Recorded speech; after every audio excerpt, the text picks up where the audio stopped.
ഈ വീഡിയോ തീർച്ചയായും നിങ്ങൾ സേവ് ചെയ്യുകയും ഷെയർ ചെയ്യുകയും വേണം. ഒരുപക്ഷെ പലരുടെയും ജീവൻ രക്ഷപ്പെടാൻ ഇത് കാരണമാകാം. ആൾക്കൂട്ടങ്ങളിലെ തിക്കിനും തിരക്കിനും ഇടയിൽ ഒരു ചെറിയ തള്ളൽ പോലും വളരെ വലിയ ആഘാതം ഉണ്ടാക്കും എന്ന് മനസ്സിലാക്കുക. എത്രയും പെട്ടെന്ന് തന്നെ നിങ്ങൾ നിൽക്കുന്ന പൊസിഷൻ ഈ കാണുന്നത് പോലെ ആക്കുവാൻ ശ്രമിക്കുക.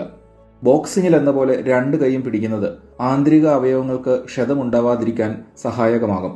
തിരക്കിന്റെ ആഘാതം മൊത്തത്തിൽ കുറയുവാനും ഇതുകൊണ്ട് സാധിക്കും. കയ്യിൽ നിന്ന് എന്തെങ്കിലും താഴെ വീണാൽ അത് എടുക്കുവാൻ ശ്രമിക്കരുത്, അത് അപകടമാണ്. ഇനി അഥവാ നിങ്ങൾ വീണുപോയാൽ വീണ്ടും എണീറ്റ് നിൽക്കുവാൻ പരമാവധി ശ്രമിക്കുക. കഴിയുന്നില്ലെങ്കിൽ മലർന്നോ കമഴ്ന്നോ കിടക്കാതിരിക്കുവാൻ പ്രത്യേകം ശ്രദ്ധിക്കണം. ഇവിടെ കാണുന്നത് പോലെ വശം ചേർന്ന് കിടക്കുക. ഹൃദയത്തിനും ശ്വാസകോശത്തിനും തലയ്ക്കും ഒരു പരിധിവരെ സംരക്ഷണം ലഭിക്കുവാൻ ഇത് സഹായിക്കും.